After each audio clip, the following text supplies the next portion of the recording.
your Catholic Drive Time with Joe McClane and EmilyiAlcaraz. Joining us in studio is my friend Brent Haynes. He's an attorney, a political analyst, and a speaker, especially on religious liberty issues. And we brought him in today to discuss the Equality Act. Good morning to you, Brent Haynes. Hey, good morning, Joe. Thanks for having me. Do me a favor, turn that mic on, bring it nice and close. Good morning, Joe. Yeah, praise be to God. It's good to have you on. Now, we brought up the Equality Act a couple of times over the past couple of weeks and tried to sound the alarm. Even the USCCB has asked Catholics to pay attention here. What is the Equality Act, and why should we be concerned? We should be concerned because it is the gravest threat to religious freedom in this country, probably in our lifetime. And the bishops and other people are right to be concerned and should be raising the alert. In fact, we spoke about this at my own parish 2 years ago, back in 2019. I gave an entire talk on the Equality Act. This has been in the works for years. Even various versions of it have been in the works since the 1970s. Wow.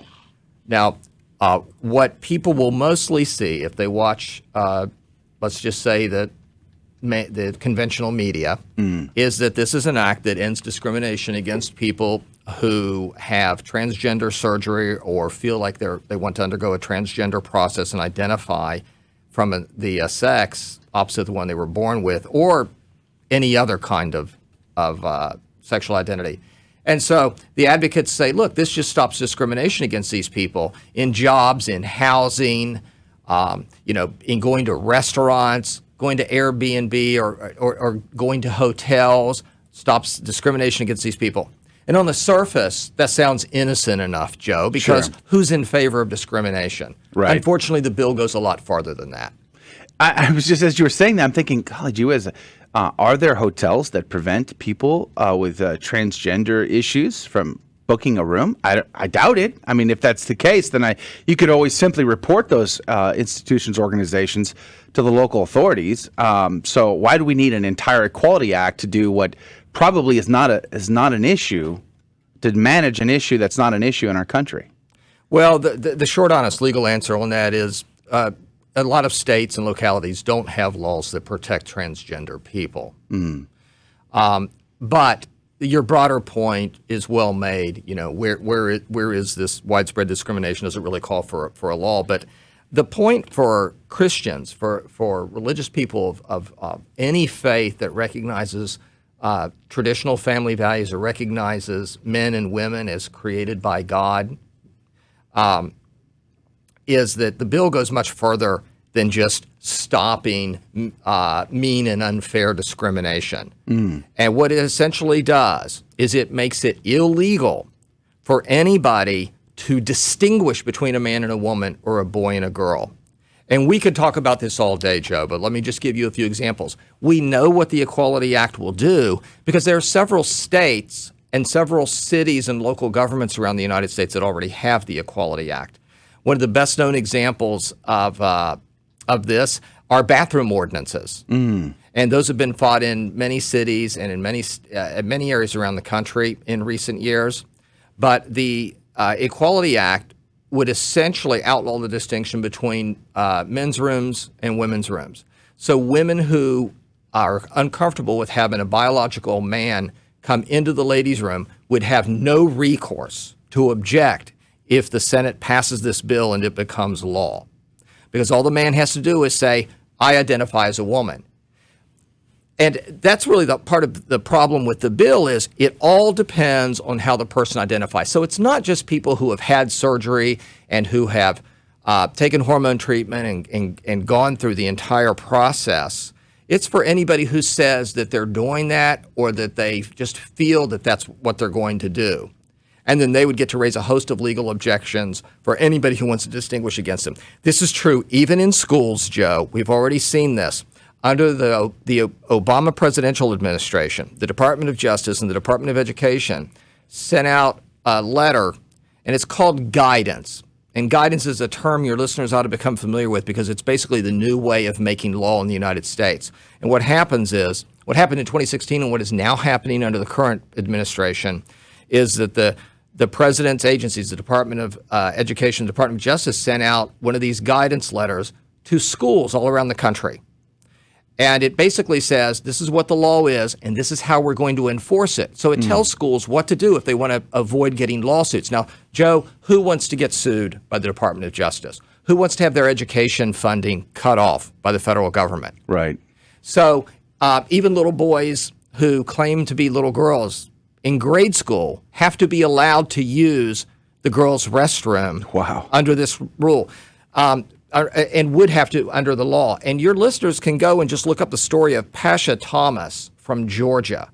Look up the story of Pasha Thomas from Georgia. Years ago, her 5-year-old little girl was assaulted in the girls' room at school, 5 years old, by a boy who was allegedly gender fluid or identifying as a girl, and he was Mrs. Thomas and those who shared her concerns were given short shrift by the educational administration there because they were following the guidance set out by the Obama administration, which says you have to let boys use the girls' restroom. That's just a bathroom issue, Joe. Another issue that your listeners might be familiar with is allowing transgender boys who say they want to be girls compete in girls' sports. Right. We've seen a lot of stories of that lately.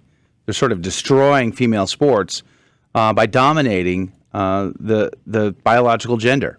And there is a lawsuit in Connecticut raised by some high school athletes there. And these girls sued and said, look, this isn't fair. The Trump administration, the Department of Justice, joined in that lawsuit. The Biden administration has withdrawn. So we're talking with attorney Brent Haynes. He's a political analyst, a Catholic speaker on religious liberty and so much more. We're talking about the Equality Act here. Brent, we have about 4.5 more minutes left in our conversation with you about this. Let's pivot to be more focused on the church. How will the Equality Act impact Christianity, impact the Catholic Church in particular? Will we be forced to marry people with in these gender issues? Will the church have to recognize them? Will they have to hire people who believe something completely contrary to the teaching of the church at schools, at parishes and dioceses and institutions? You hit the nail on the head. In short, you basically asked two questions, and the answers for now are no and yes. This is where the attack on religious liberty comes in. And it's important for people to think of the difference between freedom of religion and freedom of worship. It's unlikely that in the United States, at least in the near future, probably ever, as long as we have the Constitution the way it is, that a Catholic priest would be required to conduct a mass to marry two people of the same sex. That is unlikely. Core religious activity, what goes on inside the four walls of the church, is still going to be protected. But when you raise the issue of religious employers, that's the battleground. And in fact, we won some cases at the Supreme Court recently where the court has said that religious employers did not have to, now these are Catholic school cases, where religious employers could fire teachers because they had an essentially religious role. And in the law, that's called the ministerial exception. However, remember that how broad or narrow that ministerial exception is depends on the judges who are sitting on the bench. And those people don't have necessarily the sensibility that, say, your local pastor has at your local parish. So when it comes to all kinds of jobs at a Catholic school or at Catholic Relief Services or in any ministry that any Christian organization is running, they could be sued and they could be forced to hire transgender people. They could be forced to comply with this law if the courts say, well, that's not really a ministerial role. What about homilies?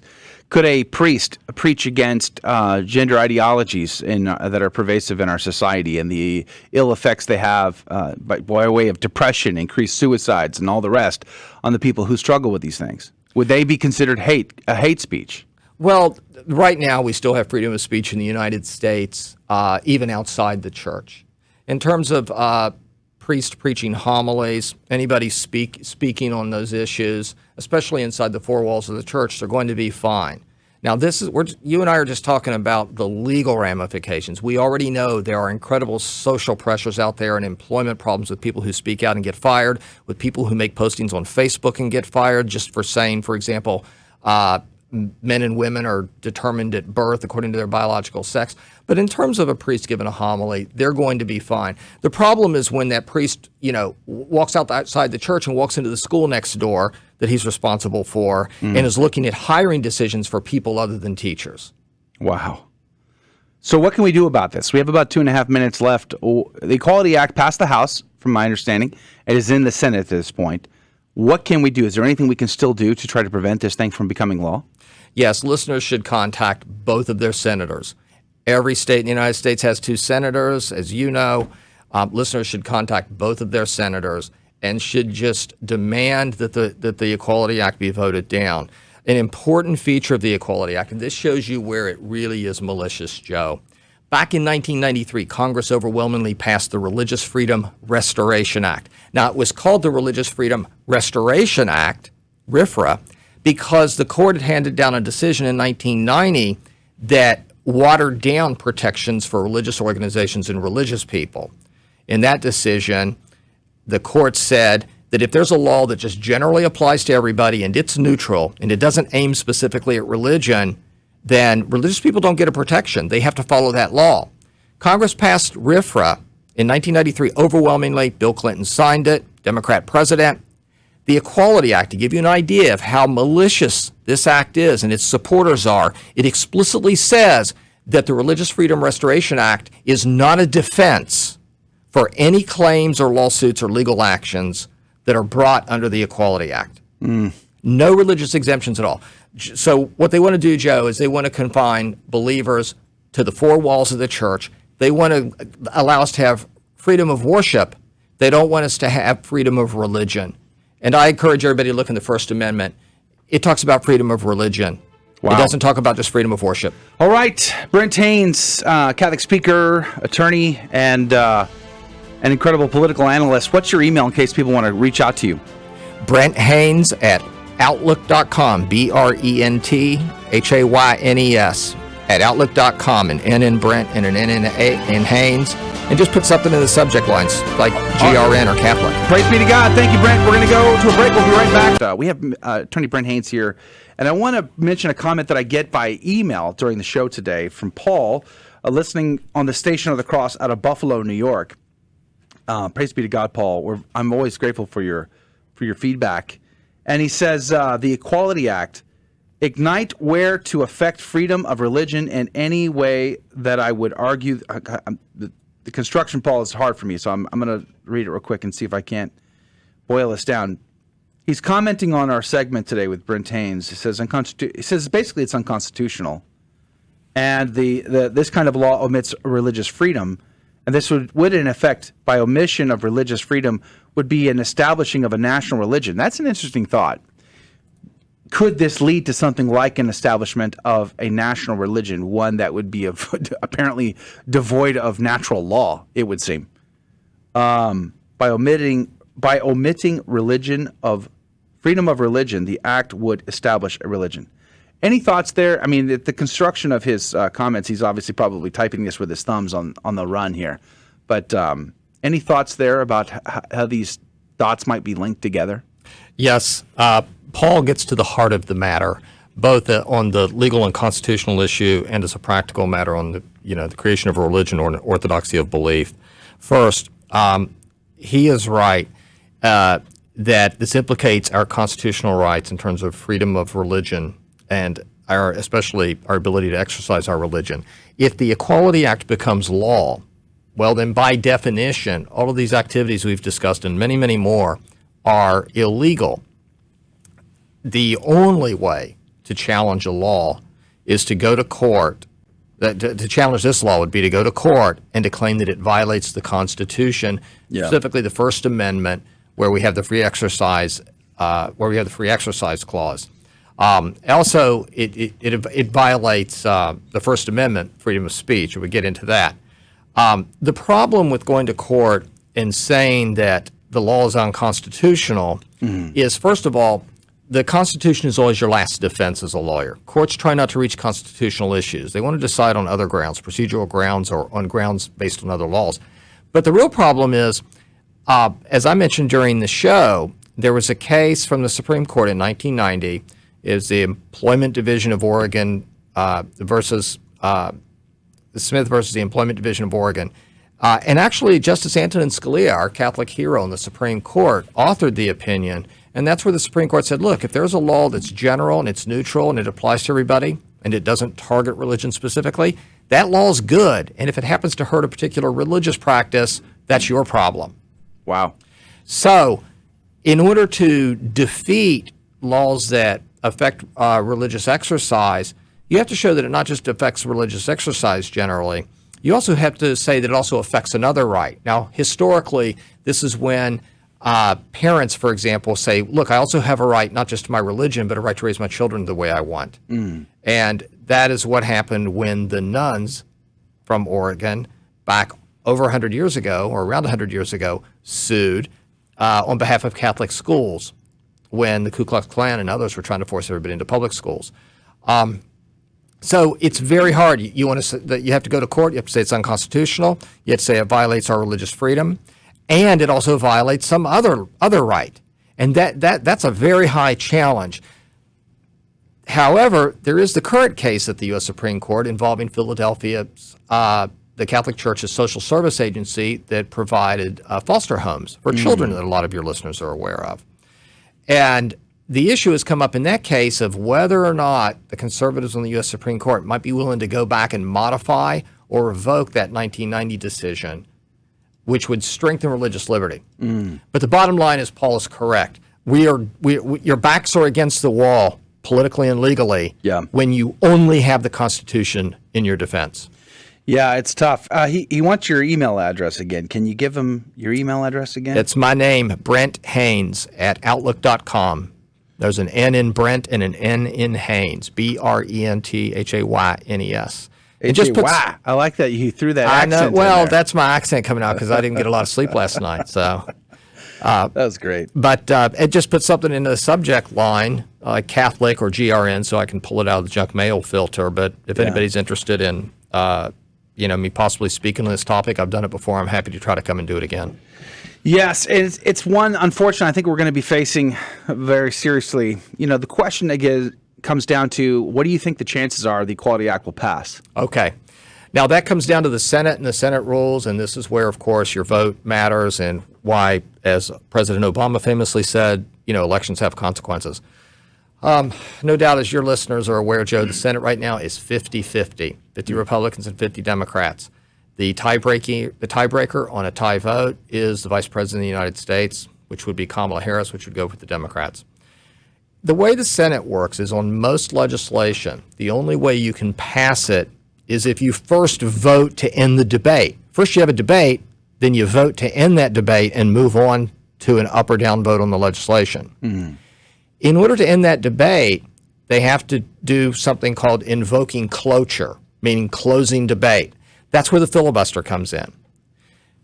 Traditionally, in recent years, the Senate required 60 votes to close debate, to move on to a vote. So it only took, and still to this day, only takes 41 senators to defeat a bill because they don't have to vote it down on the merits. All they have to do is refuse to end debate on that bill.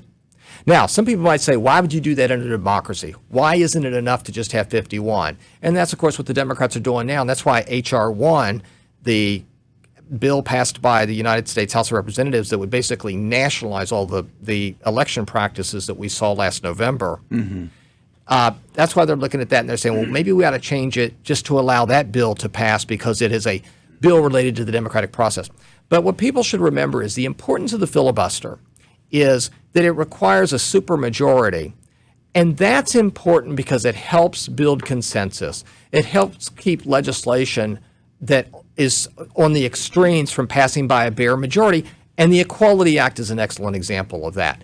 The House of Representatives passed the Equality Act with all Democrats and only 3 Republicans. It passed 224 to 208, if I recall correctly, by the narrowest of margins. Wow. And by requiring us, if you had to get 60% of the House of Representatives, for example, it wouldn't have passed.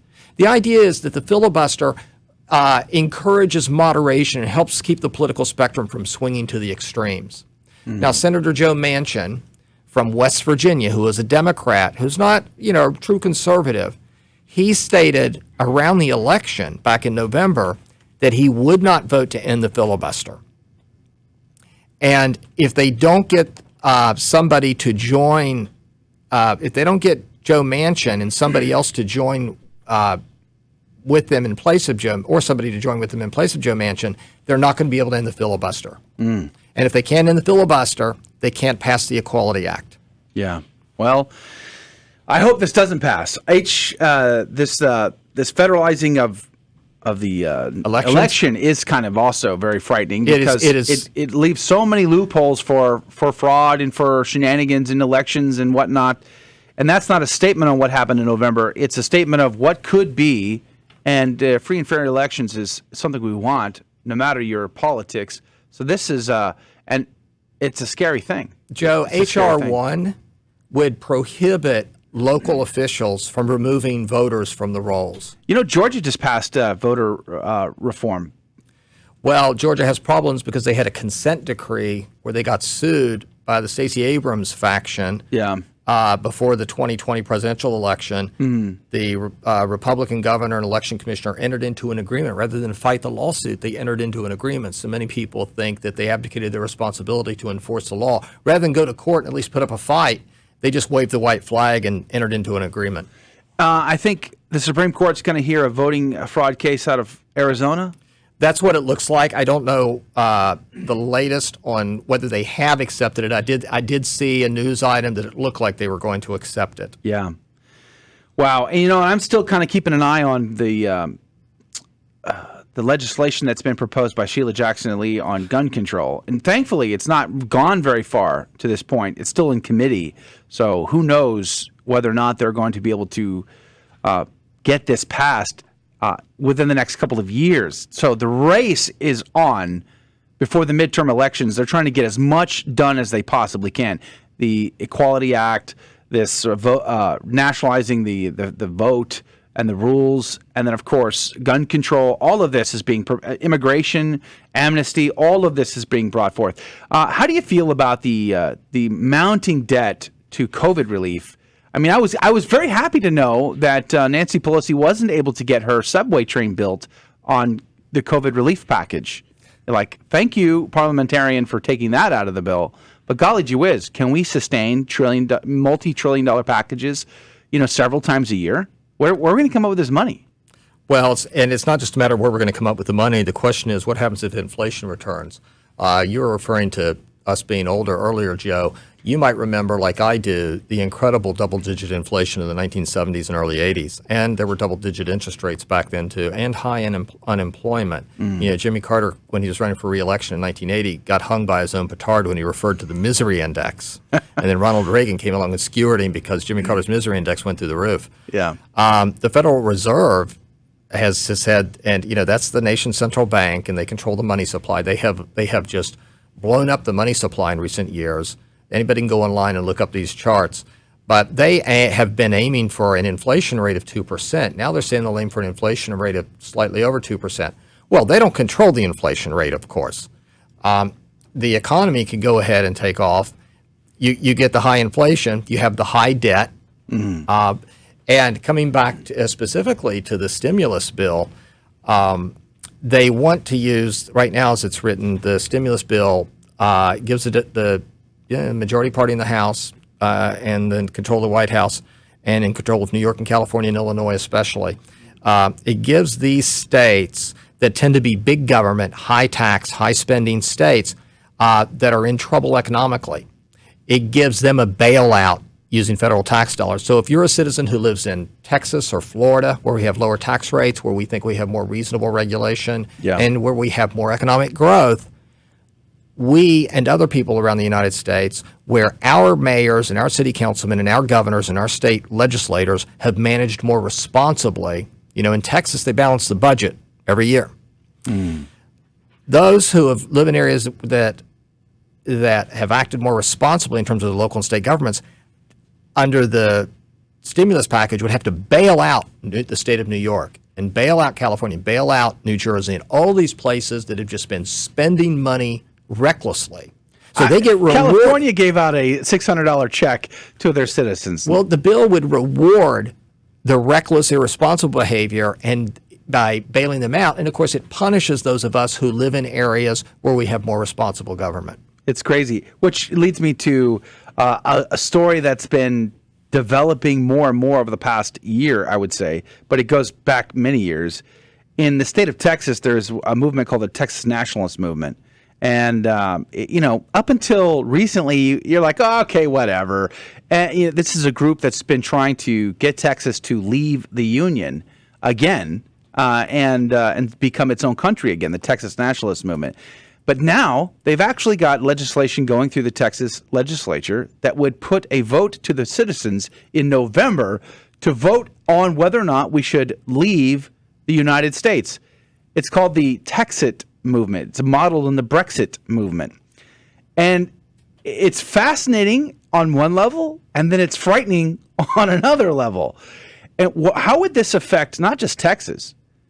How does the 10th largest economy on planet Earth affect the United States as a whole if it were just up and leave? How would it affect the rest of the world? Would it kick off a series of dominoes of states leaving the Union again? And who would be left to stand up to the red dragon of communist China if the United States is decimated into smaller bits and pieces? I don't know. It's on one hand, your thought is, well, I would like to live in a country that doesn't persecute me for my religious belief and practice or my conservative values or whatever. On the other hand, boy, there's a lot writing on that. We have about 3 minutes left, but I'm considering getting the Texas Nationalist guy on to really share his opinion on what he thinks this all means and how it affects the rest of the world. But well, Joe, you're well informed, and your guests and listeners are. Because you hit right at the, right at the real geostrategic worldwide issue when you mentioned China and who would stand up to China. It's unlikely that the United States is going to suffer any kind of disillusion, whether it's one state leaving or a group or anything like that. But you're right. The real geopolitical question at that point is, don't we need all 50 United States to stand up against China? Now, one answer to that, though, Joe, is, are we standing up to China now anyway? Maybe not, but I would have to imagine it's worse in a scenario where Texas decides to leave than it would be in our current. I mean, yes, I agree. It was one of the things that I did, in fact, appreciate of Donald Trump was that he stood up to China. I would have liked him to do more, well, not less, but now I feel like we're going to be doing less. Well, remember, we have about a minute and a half. We're going to have to probably table this conversation and then come back to it, I think. Well, the bill in Texas is just to have a vote on a preference. It doesn't mean that Texas is going to leave the Union. No, I doubt we would. And after the 2016 presidential election, there was talk in California that Californians wanted to leave the Union because Donald Trump had won the election. 15 counties in Oregon are trying to leave Oregon and go to Idaho. Here's the final thought, Joe. The fact that this comes up as a topic over and over again with increasing frequency shows how our society is becoming fractured. Yeah. We're not one community anymore. Yeah. We're several communities that are at war with each other. Yeah, amen. All right, well, that may have to be a guest segment on the regular radio side of Catholic Drive Time. That's going to do it for today. But guess what I found, Adrian? Guess what I have?